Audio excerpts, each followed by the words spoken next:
오늘 본문에는 이스라엘 백성들이 광야 생활을 할 때에 하나님께서 그들을 어떻게 인도하셨는지에 대한 말씀이 나옵니다. 지금 이스라엘 백성들은 애굽을 탈출하여서 약속의 땅인 가나안 땅으로 향하고 있었습니다. 그리고 애굽에서 가나안 땅으로 가려면 반드시 광야를 통과해야 했죠. 여러분, 그래서 그들은 지금 광야 여기저기로 이동을 하는 가운데 있었는데, 그렇게 이동할 때에 하나님께서 그들을 어떻게 인도하셨느냐? 구름으로 그들을 인도하셨다라는 것을 볼 수 있습니다. 오늘 본문 17절에서 18절 말씀을 함께 읽도록 하겠습니다. 시작.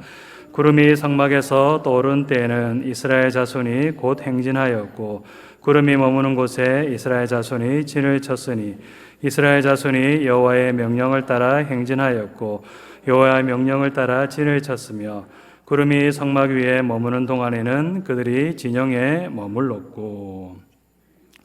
하나님께서 구름으로 그들에게 명령을 내리시고 그들의 발걸음을 인도하셨다라는 것을 볼 수 있습니다. 이 성막 위에는 하나님의 임재를 상징하는 구름이 항상 있었습니다. 그런데 그 구름이 높이 떠오르면 무슨 신호냐? 이제 짐을 싸라는 신호입니다. 이제 출발할 것이니 짐을 싸라는 것이죠. 그래서 그들은 구름이 성막 위로 높이 떠오르면 이제 성막을 걷고 개인 천막도 걷고 짐을 싸가지고 이동할 준비를 하였습니다. 그리고 구름이 인도하는 대로 그대로 따라서 이동하는 일을 하였었죠. 여러분, 그리고 그렇게 이동을 하다가 구름이 멈추고 내려오면 어떻게 되느냐? 그곳에 다시 진을 치는 일을 하게 됩니다. 성막을 건설하고 개인 천막도 건설하고 거기서 다시 살게 되는 것이죠. 언제까지 거기에 머무르면서 살게 되느냐?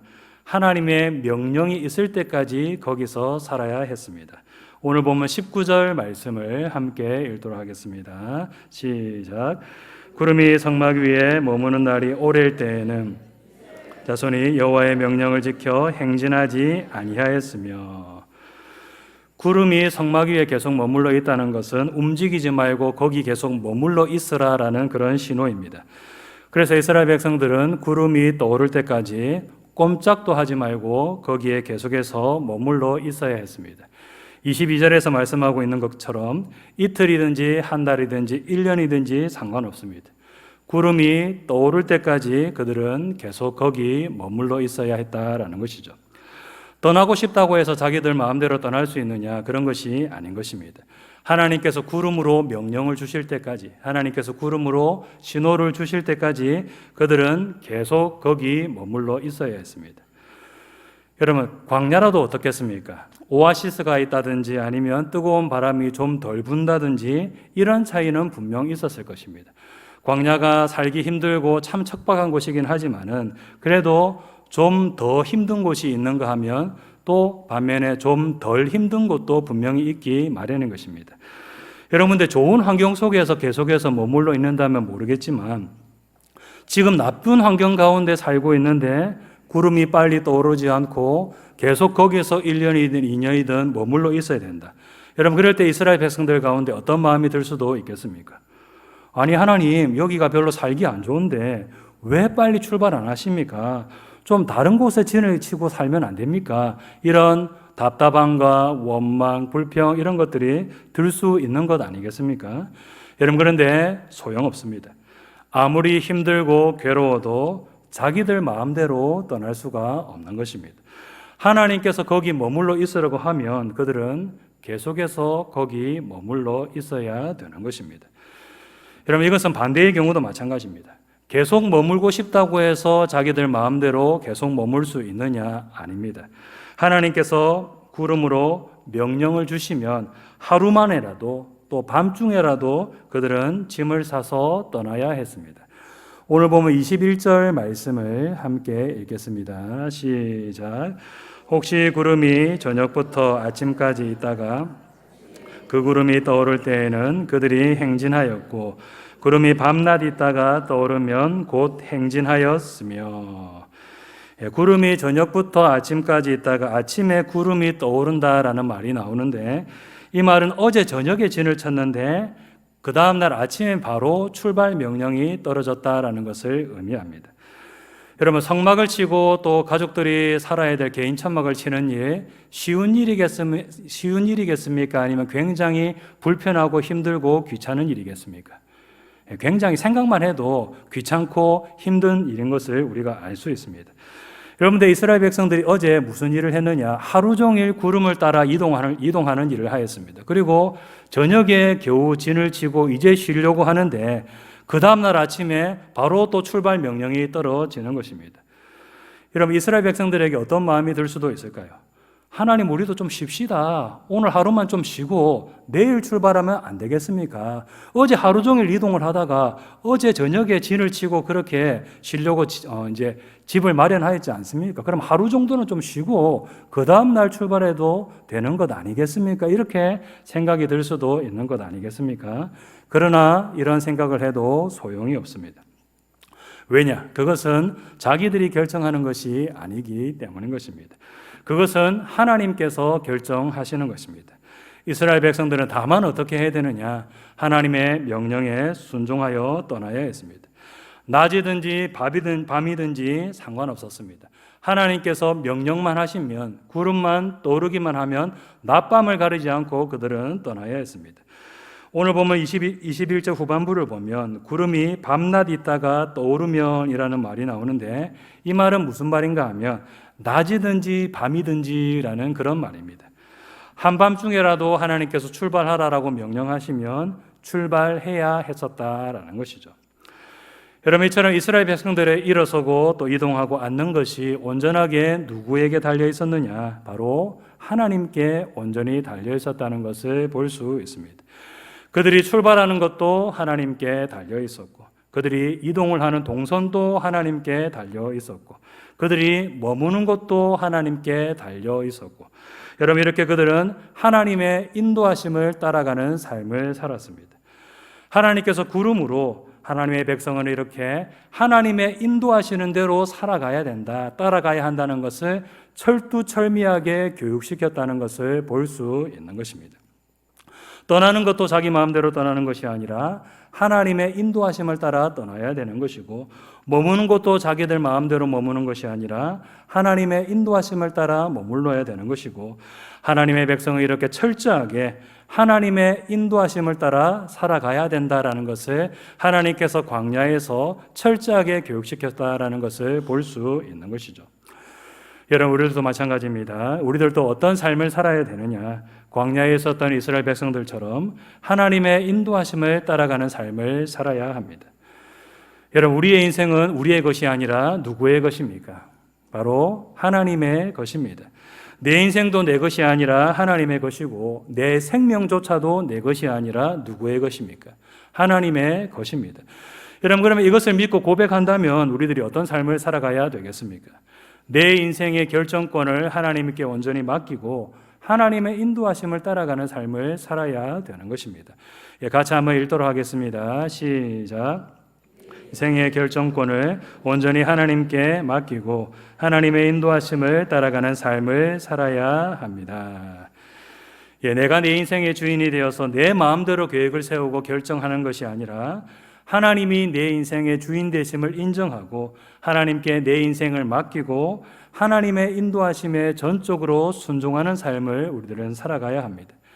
이스라엘 백성들이 구름 기둥 바라보면서 그 움직임에 따라서 앉고 일어서고 한 것과 마찬가지로 우리들도 하나님의 인도하심만 바라보면서 그 인도하심에 따라 움직이는 삶을 살아가야 되는 것이죠. 여러분, 그러면 우리가 이런 삶을 살기 위해서 어떤 일을 해야 될 필요가 있을까요? 첫 번째로 우리의 인생길을 하나님께 물어보고 하나님의 인도하심을 구하는 일을 해야 합니다. 1번 같이 읽겠습니다. 시작. 우리의 인생길을 하나님께 물어보고 하나님의 인도하심을 구하는 일을 해야 합니다. 내 인생의 계획을 세우기 전에 먼저 내 인생을 향한 하나님의 뜻과 계획을 하나님께 물어보는 일을 해야 됩니다. 그리고 하나님, 나의 인생을 인도하여 주시옵소서라고 하나님께 기도하는 일을 우리는 해야 됩니다. 여러분, 짬뽕을 먹을까요? 아니면 짜장면을 먹을까요? 이런 것은 하나님께 물어볼 필요가 있겠습니까? 없겠습니까? 이런 일을 물어보는 분들은 없겠죠. 이런 간단한 일은 그냥 자기가 결정해서 자기 좋아하는 대로 결정해서 먹으면 되는 것입니다. 여러분, 그러나 인생에 중요한 영향을 미치는 일은 어떻습니까? 예를 들자면 진로를 결정한다든가 아니면 직업을 선택한다든가 아니면 배우자를 선택한다든가 이런 인생에 중요한 일을 선택할 때는 어떻습니까? 반드시 먼저 하나님께 물어보는 일을 해야 되는 것입니다. 여러분, 이렇게 인생에 중요한 영향을 미치는 일을 결정하는데 우리가 만약에 하나님께 물어보지 않고 우리 마음대로 결정한다, 이러한 일은 어떤 일과 똑같은 일이라고 할 수 있을까요?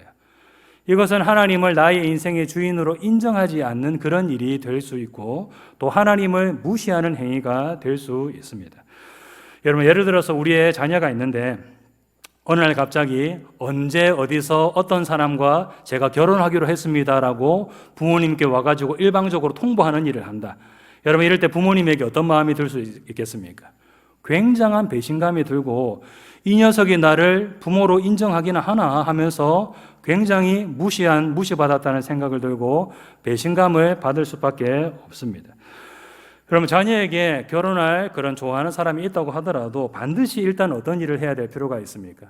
부모님께 데리고 와가지고 제가 사랑하는 사람인데 이 사람과 결혼해도 되겠습니까? 라고 허락을 구하는 일을 해야 되는 것입니다. 그리고 언제 결혼하면 좋을까요? 그리고 어디서 결혼하면 좋을까요? 이렇게 물어보는 일을 해야 되는 것입니다. 여러분, 이렇게 물어보면 부모님들이 어떻게 합니까? 반대합니까? 잘 반대를 안 하죠. 그래, 그거는 뭐 네 알아서 해라. 아이고, 좋은 사람 데리고 왔네. 뭐 식장도 네가 구하고 날짜도 네가 정하고 뭐 이렇게 부모님들이 하는 것 아니겠습니까? 일단 그렇게 한다고 하더라도 일단 자녀는 어떤 일을 해야 되는 것입니까? 부모에게 물어보는 일을 반드시 해야 될 필요가 있는 것이죠. 여러분들 자녀가 이런 방구 아무런 상의도 하지 않고 언제 어디서 어떤 사람과 제가 결혼하기로 했습니다. 청첩장 내밀면서 남 대하듯이 그렇게 만약에 했다. 그러면 부모로서는 굉장히 무시당하고 배신감을 느낄 수밖에 없는 것입니다.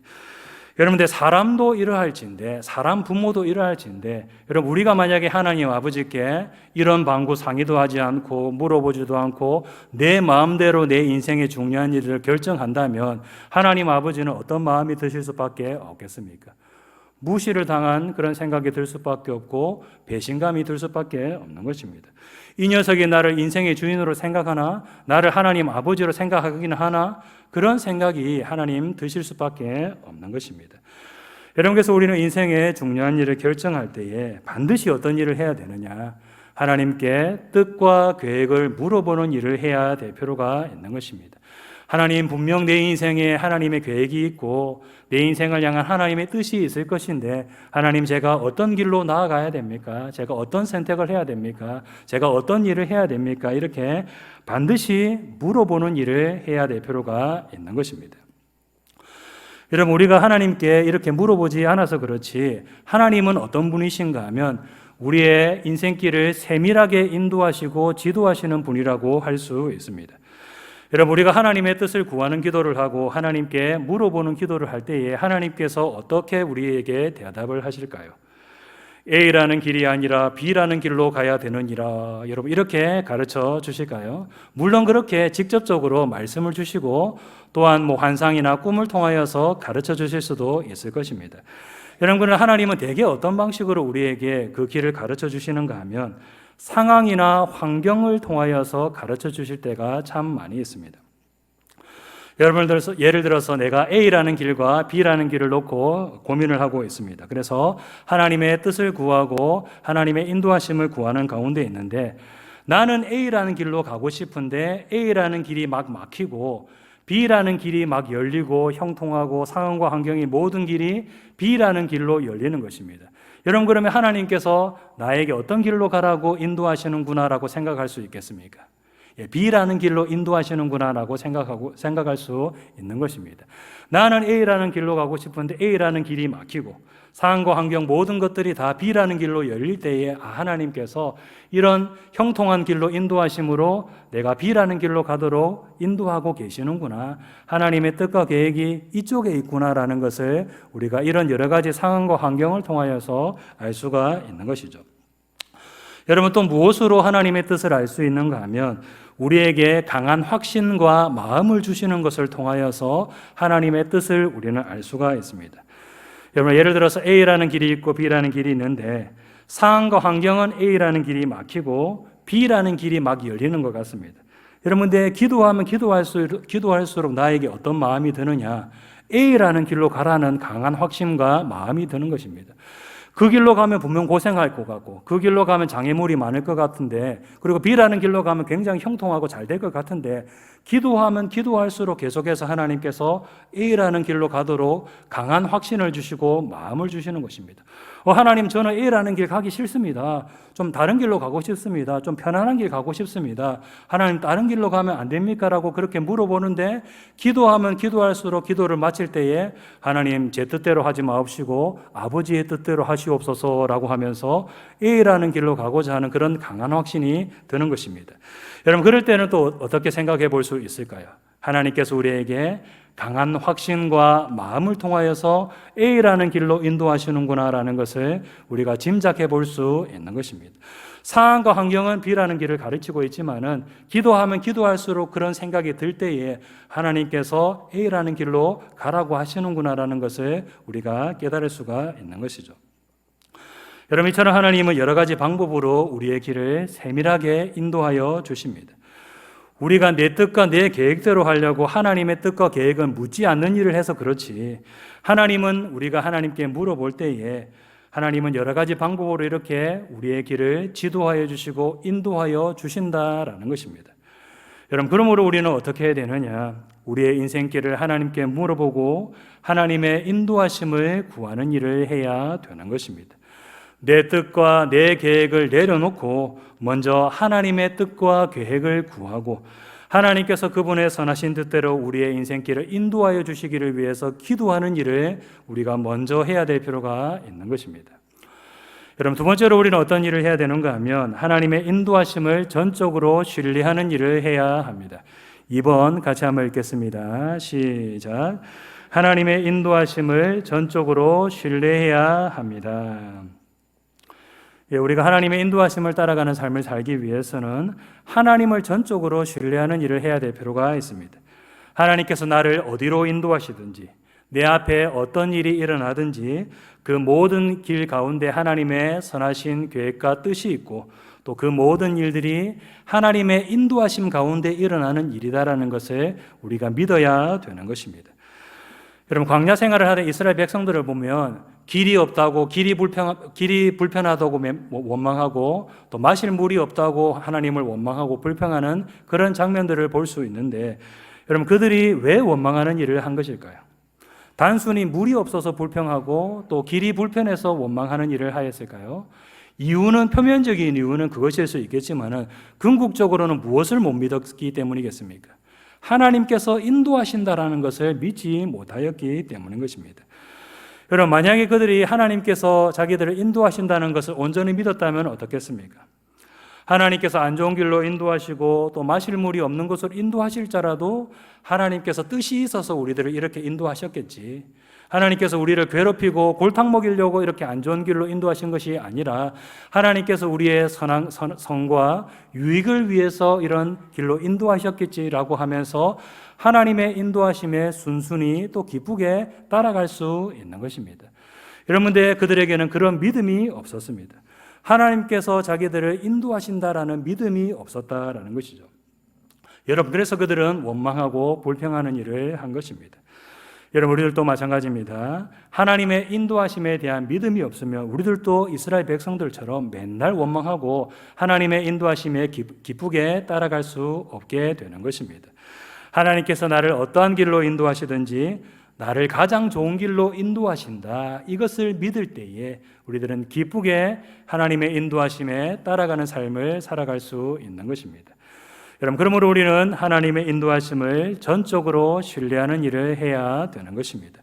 하나님은 언제나 우리들을 가장 좋은 길로 인도하신다는 것을 믿고 이 믿음으로 한 걸음 한 걸음 하나님께서 인도하시는 대로 걸어가는 삶을 우리들은 살아가야 되는 것입니다.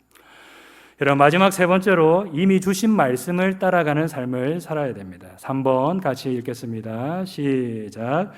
이미 주신 말씀을 따라가는 삶을 살아야 합니다. 여러분, 우리가 하나님의 인도하심을 따라가는 삶을 살아갈 때에 우리가 가장 중요하게 생각하면서 기준점으로 삼아야 될 것이 무엇이겠습니까? 바로 하나님의 말씀입니다. 여러분, 앞에서 하나님은 상황과 환경을 통하여서 그리고 강한 확신이나 마음 등을 통하여서 우리의 인생길을 지도하신다라는 말씀을 들었는데, 여러분, 아무리 상황과 환경이 열리고 강한 확신까지 든다고 하더라도 그 길이 하나님께서 이미 성경을 통하여서 우리에게 주신 말씀과 어긋난다, 일치하지 않는다. 여러분, 그러면 그 길은 어떤 길이라고 생각할 수 있겠습니까? 하나님께서 인도하시는 길이다? 아니다. 하나님께서 인도하시는 길이 아니다라는 것을 우리가 확실하게 알 수가 있는 것입니다. 아무리 모든 길이 형통하게 잘 뚫리고 강한 확신이 든다고 하더라도 하나님의 말씀과 어긋난다 그러면 하나님께서 인도하시는 길이 결코 아닌 것입니다. 상황과 환경, 강한 확신 다 좋지만은 무엇보다도 이미 주신 하나님의 말씀과 일치하는 길을 우리는 걸어가야 되는 것입니다. 하나님의 말씀과 일치하는 길이야말로 하나님께서 인도하시는 그런 길이기 때문인 것입니다. 여러분, 이것은 반대의 경우도 마찬가지입니다. 상황과 환경이 다 안 좋고 그 길로 가야 할지 말아야 할지 우리에게 확신도 들지 않고 우리의 마음도 흔들린다 할지라도 여러분, 그 길이 하나님의 말씀과 일치하는 길이라면 우리는 가야 합니까? 가지 말아야 합니까? 그 길은 가야 되는 것입니다. 그 길로 가면 고생길이 훤할 것 같고 또 그 길로 가면 형통하지 못하고 너무도 힘든 일이 있을 것 같더라도 하나님의 말씀과 일치하는 길이라면 우리는 그 길로 나아가는 일을 해야 되는 것입니다. 상황과 환경, 우리의 마음을 초월하여서 하나님의 말씀이 우리에게 가장 중요한 기준이 되기 때문에 우리는 하나님의 말씀에 일치한다면 그 길로 나아가는 삶을 살아가야 되는 것입니다. 그 길이 아무리 캄캄하고 장애물이 많이 있는 길이라고 할지라도 하나님의 말씀 하나만 붙잡고 우리는 하나님께서 주시는 그 길을 따라서 따라가는 삶을 우리는 살아가야 되는 것입니다. 여러분, 이제 말씀을 맺도록 하겠습니다. 하나님은 말씀과 여러 가지 방법으로 우리의 인생길을 세밀하게 인도하여 주시는 분이십니다. 우리 성도님들이 이것을 기억하시고 하나님의 인도하심을 구하며 또 하나님께서 인도하시는 대로 믿음을 가지고 순종하며 따라가는 우리 모든 성도님들 다 되시기를 주님의 이름으로 축복합니다.